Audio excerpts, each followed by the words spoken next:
we're here at the Matra Museum with my Matra built Avantime. The museum's right in the middle of the Romorantin town, and it's a brilliant museum capturing the history of Matra throughout its F1 and Le Mans days, its sports cars days, and finally to the Espace that led us to the Avantime, their final model. So let's have a look inside and see what it's all about. The Matra Museum sits in a beautiful building that was the former factory for French camera company Bolia, but has been home to the Matra collection since 2000. The museum captures all three pillars of Matra's illustrious history, with many cars that you may be familiar with and some you may be surprised to see, like I was. I think depending on your age and background, Matra means different things to different people. For even some car enthusiasts, Matra may still be an unknown brand, and I can't think of anywhere better to find out what Matra is all about than here. The museum hosts different special exhibits. The time we went, they were just setting up a celebration of British cars, with a few models already in the museum. They were actually using an Avantime to transport some of the cars to the museum, which was the first Avantime I'd seen out and about in Romorantin, and in fact the only other one on this entire trip outside the museum. Let's start with Matra's motorsport legacy, as Matra in the 60s and 70s was famous for its motorsport antics, competing in the Formula Championships from F3 to F1 and competing in Le Mans. In fact, Matra is perhaps one of the most successful brands you've never heard of, having given Scotland's own Jackie Stewart his first F1 championship in 1969, with the MS80 and winning the manufacturer's title 2 that year. And then Matra also won Le Mans 3 years on the trot from years 72 to 74. The museum houses many of these cars. Matra also experimented with motorsport with their road cars too, one example being a D-Jet that went rallying, but the one in the museum is actually a reproduction of that lost car created by E.P.A.F, which is a rather unassuming company that restores and recreates Matra vehicles. I'll come on to this later. Not only just cars, but Matra also experimented with engine design, designing several F1 engines, some more successful than others, although it was a Cosworth engine that gave Matra its F1 title. Interestingly, hidden away is this U8 engine, which essentially pairs two four-cylinder engines with separate crankshafts, designed to create a higher performance version of the Matra Bagheera, of which you will find a prototype with this engine downstairs. Apparently there is a cat in the museum. I didn't see tariffs for cats, so I imagine it got it. You have to pay.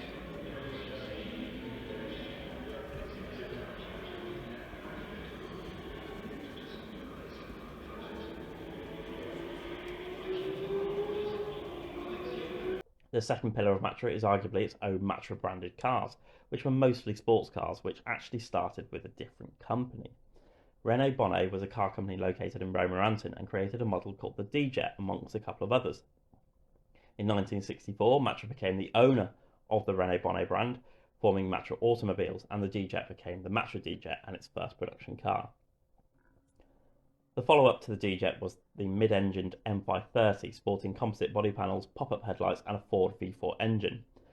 Matra Automobiles was then sold to Simca, which itself was part of the Chrysler Europe group, which then launched the Bagheera, which was perhaps the replacement for the M530, still retaining the mid-engine layout and pop-up headlights, but rather intriguingly having a three-seater layout. The Bagheera was available as right-hand drive, while the running gear and engine were sourced from Simca. Peugeot then bought Chrysler Europe, retired the Simca name and used Talbot instead, so Matra's next cars, the Marina, which was the replacement for the Bagheera, and the Rancho were known as Talbot Matras. The Marina retained its pop-up headlights, three-seater layout, and fiberglass body panels of its predecessor, but came with more powerful engines and looked a little sharper and featured a galvanised body. Oh, I do love the Marina. The Rancho, on the other hand, is perhaps Matra's most famous Matra-branded road car, and was a great example of Matra's out-of-the-box thinking. The Rancho was a front-wheel drive off-road looking car with a step roof, elevated ride height and the possibility of 7 seats. The Rancho is very ahead of its time, but a great example of Matra's creative streak, of which I'll say more on later. I reckon this car may have been an inspiration in some way for the first generation Land Rover Discovery. This brings me on to the third pillar of Matra, the Renault and Espace era. Towards the late 70s, Matra was working on its next new idea. The idea came as the P18, a monobox shape designed to give 7 people as much room as possible with various seating configurations. Peugeot did not support the idea, and hence the partnership with Peugeot Talbot broke down. However, a new partner would come along in the form of Renault. With a bit of redesigning, the original Espace was born. Initially a sales flop in the first couple of years, it went on to become a huge success, with a further 2 generations of Espace being built by Matra. And then Several other versions were created, such as the four-wheel drive Quadra for the first generation of Espace, which was the first production car ever with a carbon fibre prop shaft. The Espace 2 came along, and the Espace 3, which came in two versions, the Standard and the Grand. The third generation of Espace also oddly became the basis for a taxi in Malaysia, which was converted to run on LPG and rebranded as the Enviro 2000. Not only that, but hidden away downstairs are further versions of the Espace that never saw the light of day.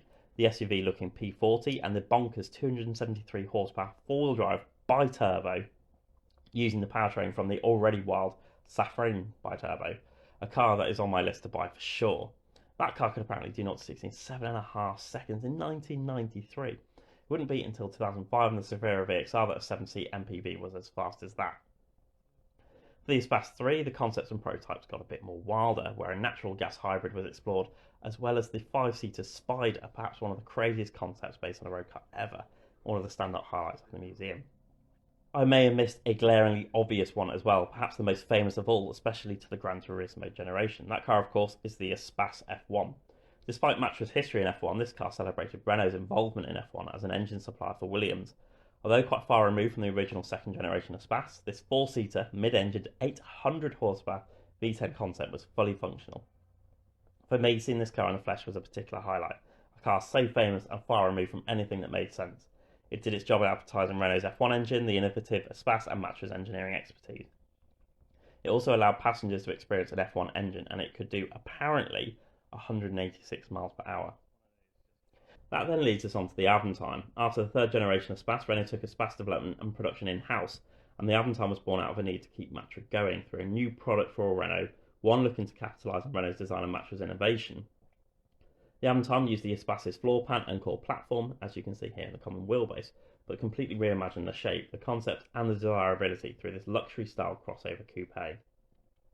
For me, it was absolutely the right idea, wonderfully ambitious and realised. The Avantime took advantage of Matra's expertise in sheet-moulded compound body panels, with the body sides, doors, wings, and boot lid made from polymer-based SMC.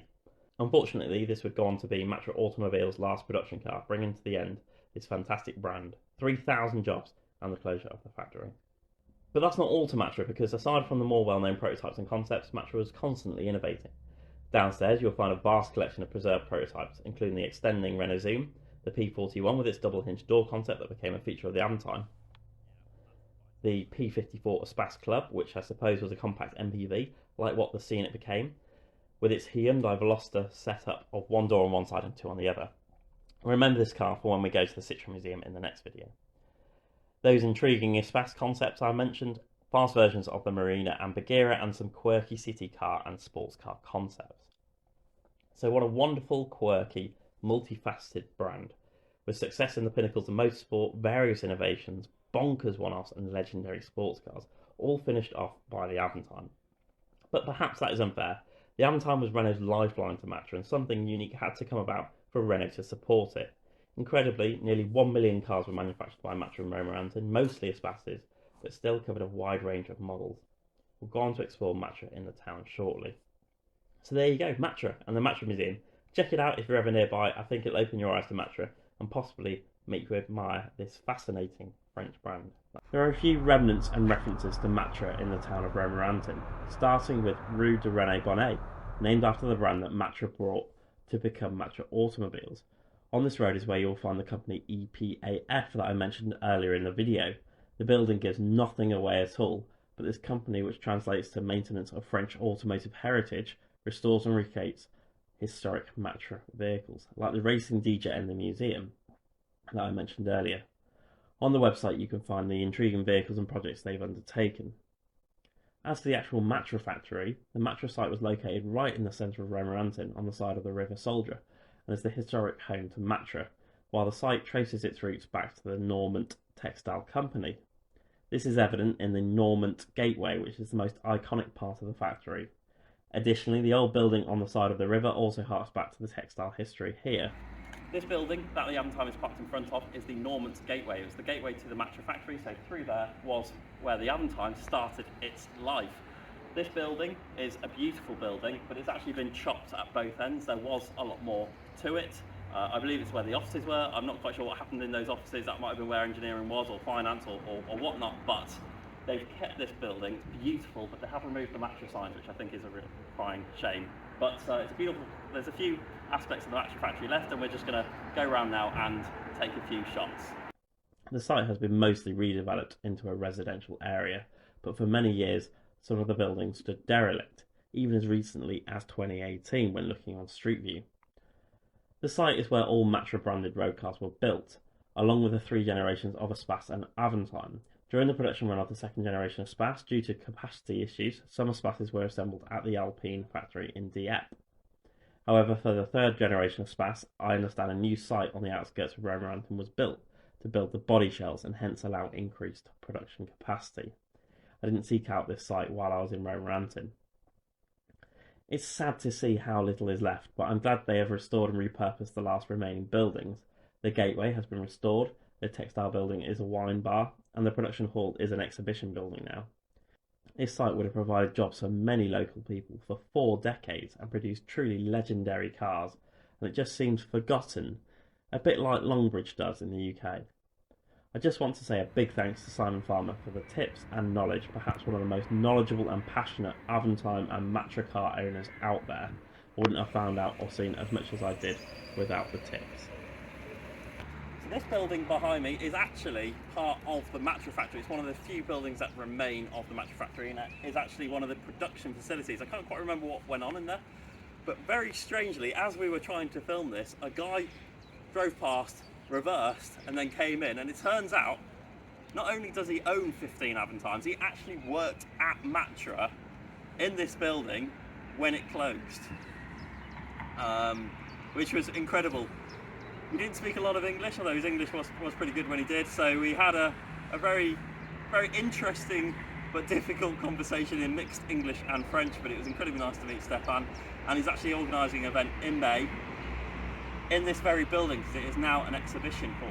So that'd be very exciting. Unfortunately, I don't think I can make that, but there are a few guys from the UK going along to that, and it'll be a great celebration of Matra. I believe around 50 vehicles are going to that, and probably a lot of the models that we saw in the museum earlier. So yeah, brilliant to be here with the Avantime, brilliant to see this building behind me, and brilliant to meet Stefan and a person, an actual person who worked at Matra and worked on the Avantimes and owned Avantimes themselves. Very interesting having a conversation, because not only is it very difficult to own an Avantime in the UK because Renault don't want anything to do with it, it turns out Renault in France don't want anything to do with it either. You can't get anything for it.